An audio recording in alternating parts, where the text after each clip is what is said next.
أعوذ بالله من الشيطان الرجيم وبه نستعين وعليه نتوكل والصلاة والسلام على أشرف الأنبياء والمرسلين أما بعد السلام عليكم warahmatullahi wabarakatuh.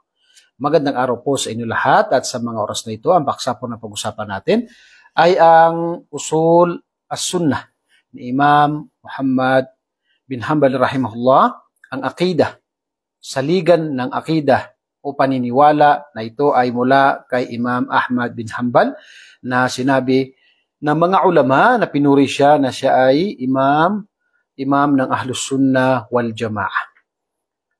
Ito ang pangalawang pag-aaral natin at dito sinabi ni Imam Ahmad rahimahullah, wasunnatu indana atharu rasulillah, wasunnatu tufassiru al-Quran وهي دلائل القرآن وليس في السنة قياس ولا تضرب لها الأمثال ولا تدرك بالعقول ولا الأهواء وإنما هو اتباع وترك الهوى. Okay, dito ipapaliwanag natin ang isa sa mga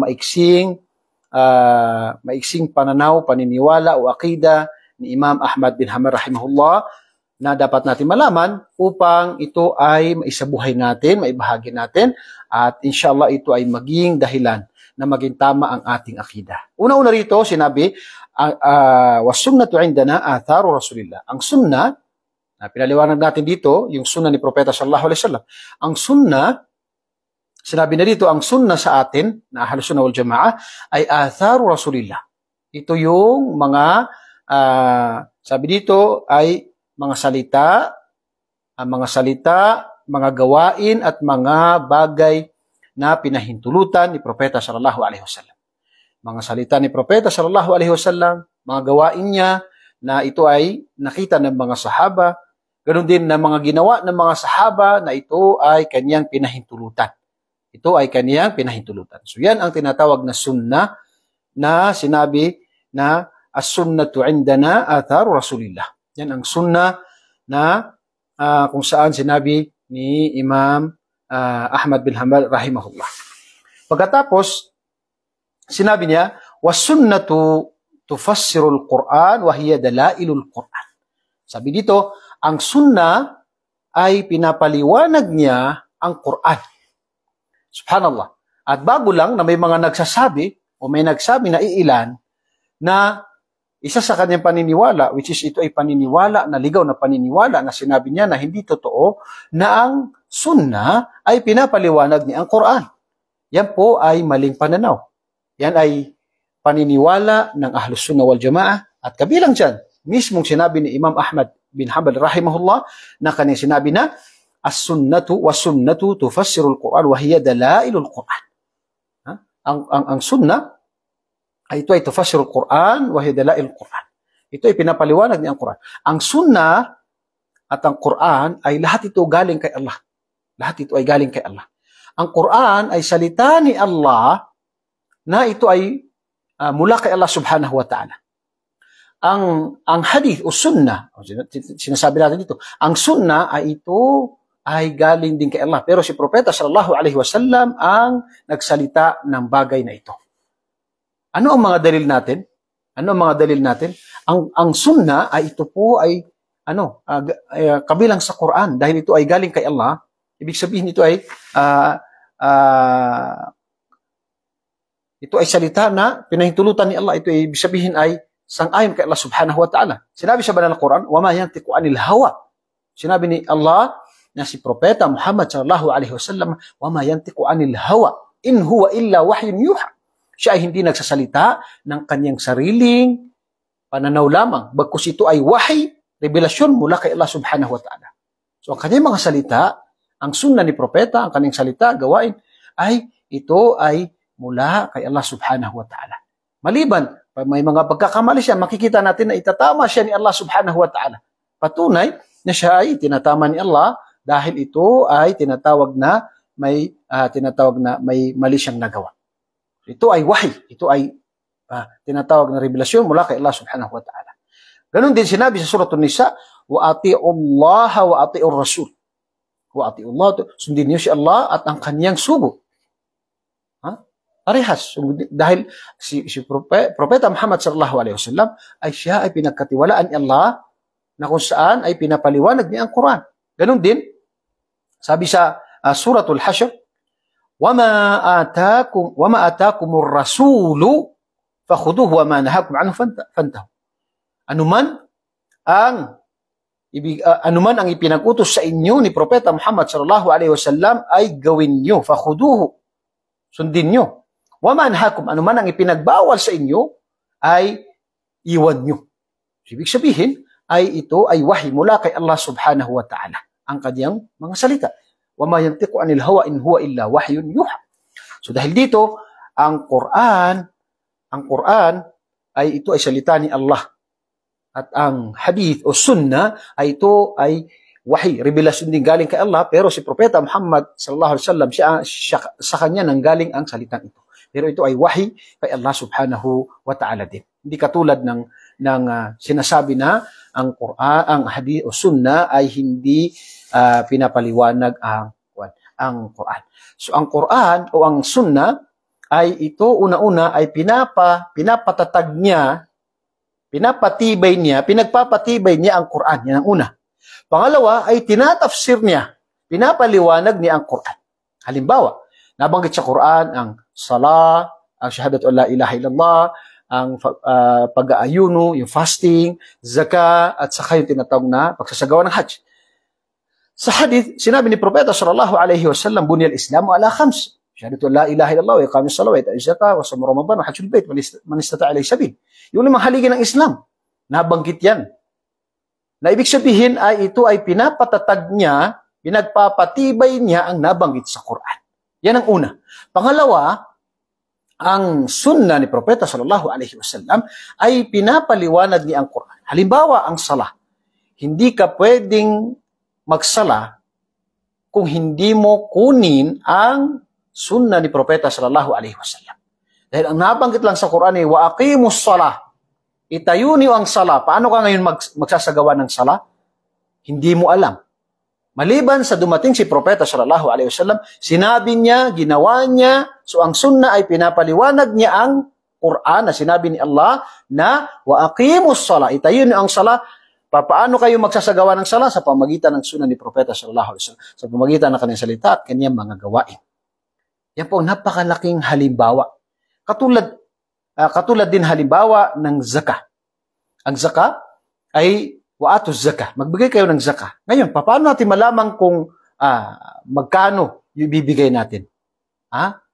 Yan ay nabanggit sa sunnah. Ang Propeta sallallahu alaihi wasallam ang nagpaliwanag sa bagay na ito. Ganun din, ang mga tao ay sila ay magmamana sa kanilang mga pamilya. Pero yung tinatawag, yan ay am. Pero yan ay may mga bagay na natatangi lamang na ito ay sa sunnah. Upang bigyan niya ng tinatawag na maliwanag na paliwanag ang Quran ay nabanggit sa hadith na ang mga propeta ay hindi sila magmamana o hindi sila ibig sabihin nag-iiwan ng mana ng kanilang nag-iiwan na mamamana ng kanilang mga pamilya. Yan ay nabanggit sa hadith ni Propeta sallallahu alaihi wasallam. So dito makikita natin pinapaliwanag niya ang Quran. Sa akida ni Imam Ahmad, na ito ang akida ng Ahlus Sunnah wal Jamaah, as-sunnatu tufassirul Quran. Ang sunnah ay pinapaliwanag niya at binibigyan niya ng paliwanag ang banal na Quran. Dahil marami sa banal na Quran na hindi na ipaliwanag yung pamamaraan nito. Tulad halimbawa ng sala, ang zakah, at iba pa mga bagay, katulad ng tinatawag na mga mana. May mga nabanggit na mana sa Quran at may mga bagay din na nabanggit sa hadith. So ito ay tinatawag na paliwanag ng sunnah. At yan ay lahat ng galing kay Allah subhanahu wa ta'ala. At kapag sinabi natin, halimbawa sinabi ni Allah subhanahu wa ta'ala na وَأَنزَلْنَا إِلَيْكَ الذِّكْرَ لِتُبَيِّنَ لِلنَّاسِ مَا نُزِّلَ إِلَيْهِمْ. Napakalinaw dito. Sinabi ni Allah sa Surah An-Nahl, وَأَنزَلْنَا إِلَيْكَ الذِّكْرَ, ang Quran. Ibinaba namin sa iyo ang Quran لِتُبَيِّنَ لِلنَّاسِ, para ito ay ipaliwanag sa mga tao مَا أُنزِلَ إِلَيْهِمْ, sa ibinaba sa kanila. So, si Propeta sallallahu alaihi wasallam ang magpapaliwanag sa Quran. Dahil sa kanya ibinaba ang Quran. Ha? Kaya siya ang magpapaliwanag ng Quran. Kaya ang sunnah ay pinapaliwanag din ang Quran. Sabi rin dito sa suratu An-Nisa, فَإِن تَنَازَعْتُمْ فِي شَيْءٍ فَرُدُّوهُ إِلَى اللَّهِ وَالرَّسُولِ. Kapag kayo ay nagkaroon ng hindi pagkakaunawaan sa anumang bagay, ay farudduhu ila Allah. Ha? Kayo ay bumalik sa Quran, kay Allah, war Rasul, at sa kaniyang sugo na si Propeta sallallahu alaihi wasallam. At ang sinasabi ng mga ulama dito ay farudduhu ila Allah, ay bumalik kayo sa Quran.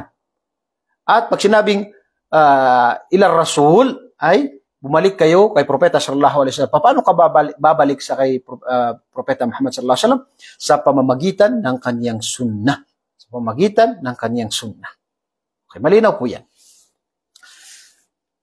Kaya ang mga tao na nagsasabi na ang Quran, ang sunnah, hindi niya pinapaliwanag ang Quran, yan po ay ligaw na paniniwala at basic po yan ang paniniwala sa usul na kung saan ang sunnah ay pinapaliwanag ang Quran. Napakalinaw po yan. May mga dalil na malinaw po yan. Okay, sabi pa dito, sabi ni Imam Ahmad bin Hanbal rahimahullah, walaysa fi sunnati qiyas. Okay, ang qiyas at hindi kasama, walaysa fi sunnah. At hindi kabilang sa sunnah ang qiyas. Walaysa fi sunnah qiyas. Okay. Hindi kabilang sa sunnah ang qiyas. Ano ba yung qiyas? Ang qiyas ay mayroong qiyas na ito ay pinapahintulutan at may qiyas na ito ay ipinagbabawal. At ang sinasabi dito ni Imam Ahmad bin Hanbal rahimahullah ay ito ang tinatawag na qiyas na ipinagbabawal, na ito yung tinatawag na kapag mayroong dalil ay hindi pwedeng qiyas. Ang qiyas ay paghalintulad. Ganoon din yung qiyas sa akida o paniniwala. Hindi pwedeng gamitin natin yung qiyas sa tinatawag na akida o paniniwala. Kailangan ay Quran, Sunnah. Quran, Sunnah. Dalil. Quran, Sunnah. Okay. Ngayon, para maintindihan natin, ang qiyas, halimbawa, ang Propeta Muhammad sallallahu alaihi wasallam ay gumamit siya ng qiyas. Saan? Sa ibang mga bagay. Halimbawa, nabanggit sa Quran na fala taqul lahuma uffin. Okay, sabi dito, huwag kayong magsalita ng kahit yung salitang sa inyong mga magulang kapag kahit yung salitang off lamang. So sabi dito, qiyas ay ang rules na halimbawa. So ibig sabihin yung magsalita ng off lang pinagbawal. So ibig sabihin kung sasaktan mo magulang mo ay mas lalong ipinagbabawal. Dahil yung salitang off nga lang ipinagbabawal. Paano pa kaya kung saktan mo siya?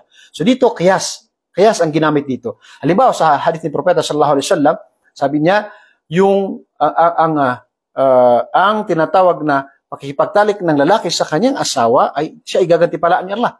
Sabi ng mga sahaba, ya Rasulullah, pati yung ganung bagay ay gagantipalaan siya. Sabi ni Propeta sallallahu alaihi wasallam, naam.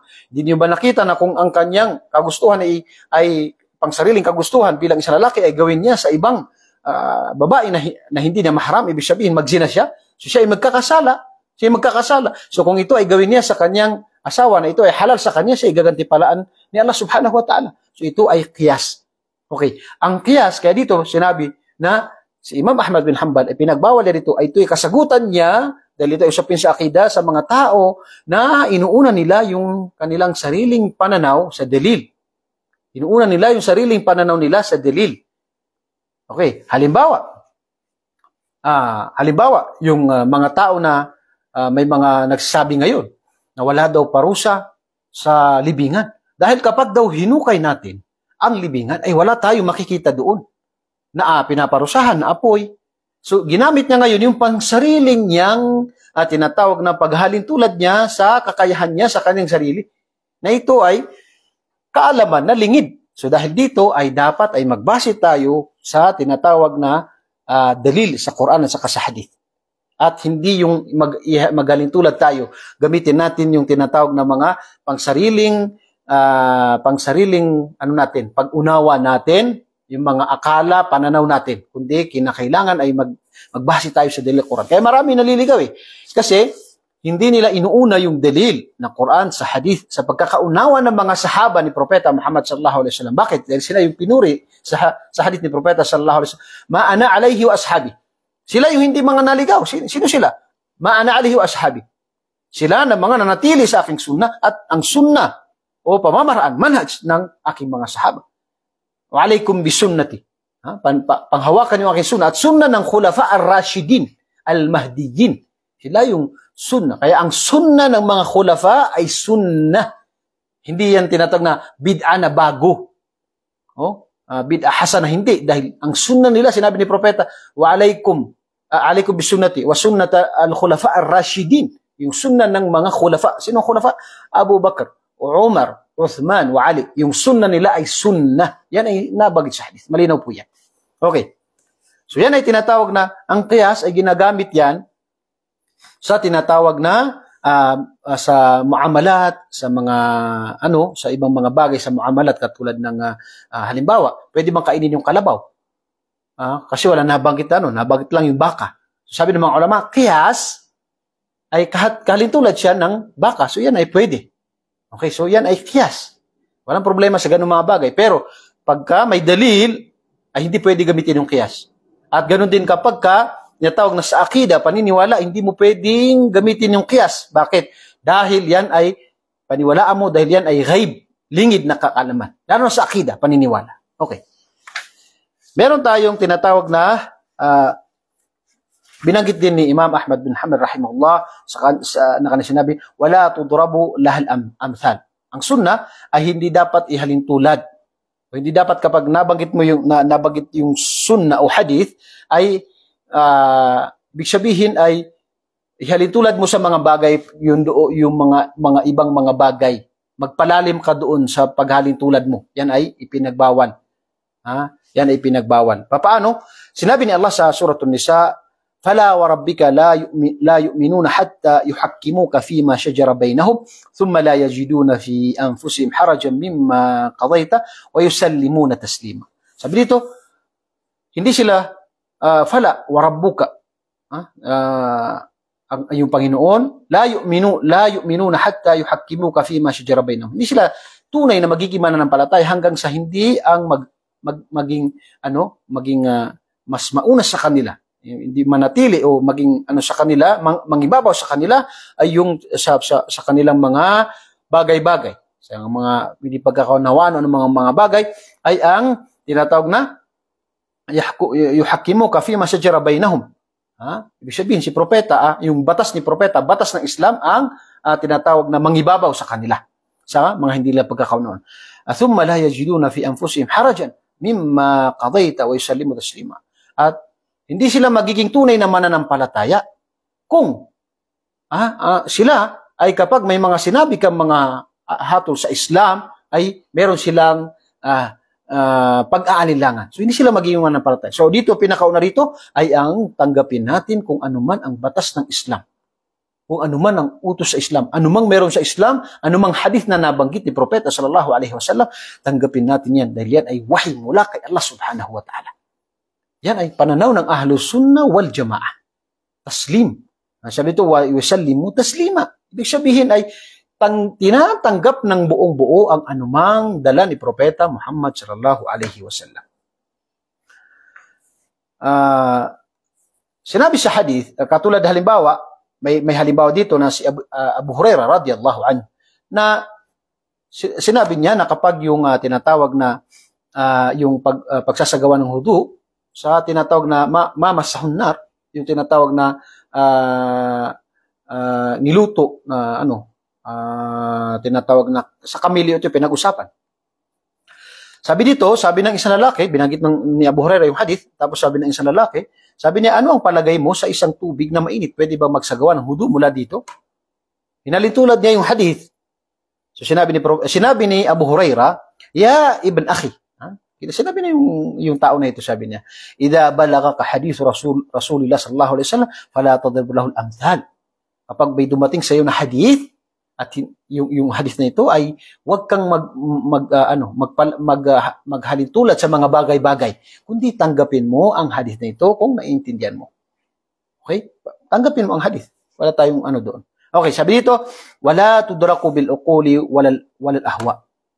Okay. Ang sunnah at ang relihiyon ay hindi siya iniintindi sa pamagitan ng pag-unawa ng isang tao, kundi sa pamagitan ng Quran at saka ng sunnah ni Propeta sallallahu alaihi wasallam.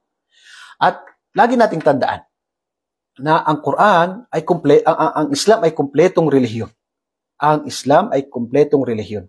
May paliwanag ang lahat ng bagay. Kumpleto ang ating relihiyon.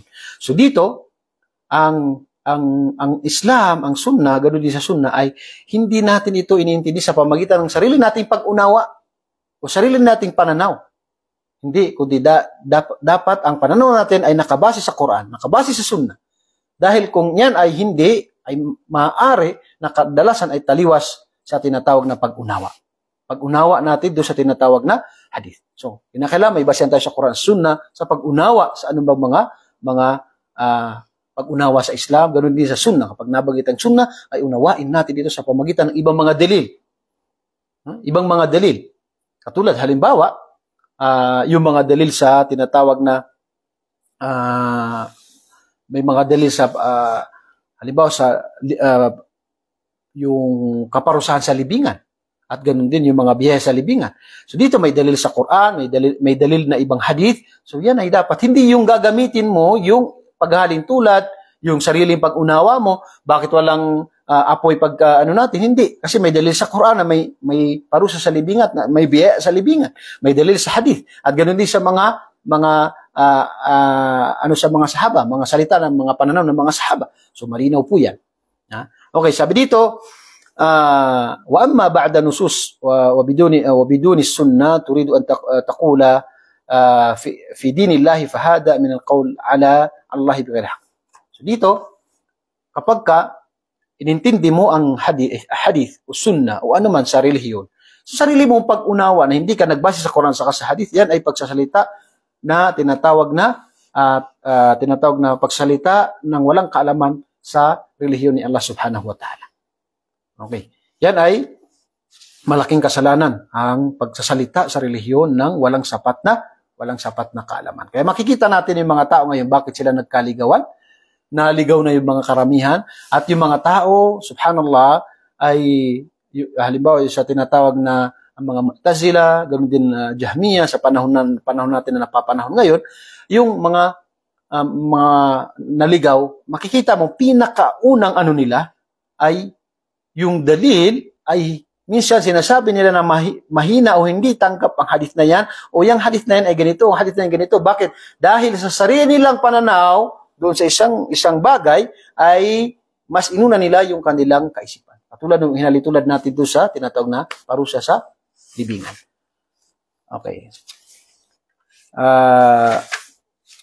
Bilang panghuli, sinabi ni Imam Ahmad bin Hanbal, innama huwa al-ittiba wa tarkul hawa. Kundi, sabi dito, wa innama huwa al-ittiba wa tarkul hawa. Kundi, ay kapag nabanggit yung sunnah ni Propeta sallallahu alaihi wasallam ay ittiba, pagsunod. Sundin mo. Sunnah. Kung hindi mo naintindihan, tanggapin mo siya. Tanggapin mo siya. Pero pag-aralan mo siya. Tanungin mo mga ulama. Okay? Ang sunnah, kung pag-aralan mo siya, pag dumating sa iyo ay sundin mo. Ano mang mga sunnah. Lalo na sa akida. Yung tinatawag na katulad sa hadith ni Propeta sallallahu alaihi wasallam na kapag binasa ng isang alipin ang suratul Fatiha, alhamdulillah. Sasabihin ni Allah subhanahu wa ta'ala na ako ay pinuri. Ako ay pinuri ng ang aking alipin. So kinakausap ni Allah subhanahu wa ta'ala ang mga tao na nagbabasa ng Fatiha. Ilang milyon na nagbabasa ng Fatiha sa isang oras o isang minuto.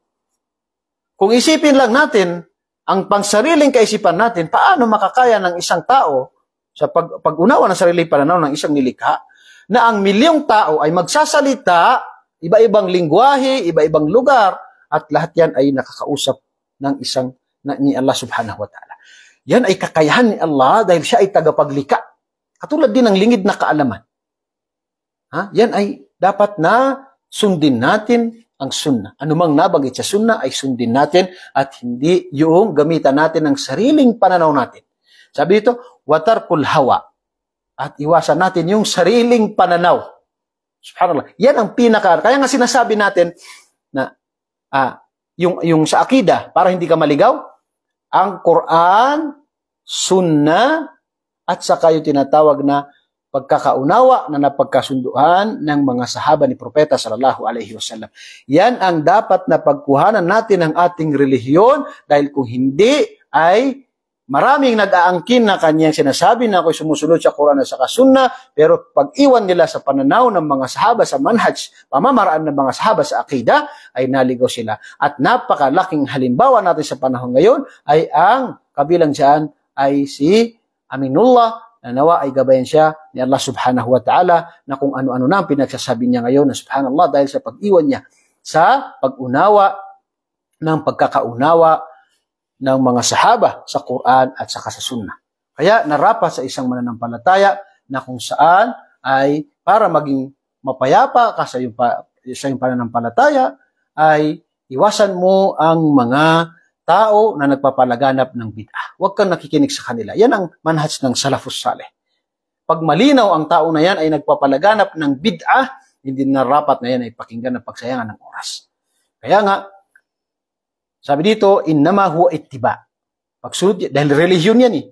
Kaya nga sinabi sa hadith na taraktu fikum. Iniwan ko sa inyo ang dalawa, ang Quran at saka Sunnah. At sinabi niya, ang mga sa isang hadith na wa ma ana alayhi wa ashabi. Sila yung mga hindi naligaw. Sila yung nanatili sa sunnah ni Propeta at saka sa manhaj sunnah ng kanyang mga sahaba. At pinuri ni Propeta Muhammad sallallahu alaihi wasallam ang tatlong henerasyon. Yung sahaba, tabi'in at ba'ud tabi'in. Dahil sila yung pinakamalapit na nakaintindi. Lalo na yung mga sahaba. Sa kanila binaba ang Quran. Nabubuhay sila sa panahon ng tinatawag na ibinababa ang Quran. Sila ang tinatawag na kasama ni Propeta sallallahu alaihi wasallam at iba pa. So, narapat po sa atin na itong ganitong mga bagay, lalo na sa relihiyon, ay hindi natin gamitan ng sariling pananaw natin upang hindi tayo maligaw. Kundi, sundin natin ang Quran Sunnah sa pagkakaunawa ng mga sahaba ni Propeta Muhammad sallallahu alaihi wasallam. Nawa po ay nakapagbigay tayo ng aral at nawa ay patnubayan tayo ni Allah subhanahu wa ta'ala, tayo gabayan ni Allah subhanahu wa ta'ala. At hiling ko kay Allah subhanahu wa ta'ala na tayo kanyang gantipalaan. Ako po muli bumabati sa inyo na assalamualaikum warahmatullahi wabarakatuh.